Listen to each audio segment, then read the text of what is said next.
2007 година Стив Џобс го презентира првиот iPhone, кој стана синоним за смартфон. Година подоцна се појавува првиот Android. Apple и Google ќе доминираат во наредните речиси 20 години. Но успорената еволуција на смартфонот конечно е предизвикана. OpenAI е првиот сериозен конкурент кој целосно ќе го промени начинот на кој го користиме смартфонот. Новиот ChatGPT 4o зборува природно како човек, знае да се насме, па дури и да флертува. Me? The announcement is about me? Well, color me intrigued.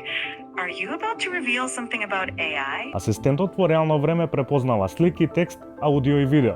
Може да ги прочита вашите емоции, да ви раскаже шега или приказна за лека ноќ, или да ви помогне да решите математички задачи. Неспорна е предноста на природниот говор на вештачката интелигенција, но што тоа ќе значи за развојот на интеракцијата меѓу луѓето и машините? Во трката за усовршување на вештачката интелигенција како одраз на човечката природа, се повеќе постои опасност од бришење на разликите во директната интеракција.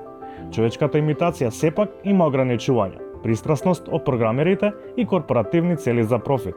А тука лежат и многу ризици од злоупотреби. Во ера на оттуѓеност и распространети проблеми со менталното здравје, треба да се внимава на замката од лажна блискост.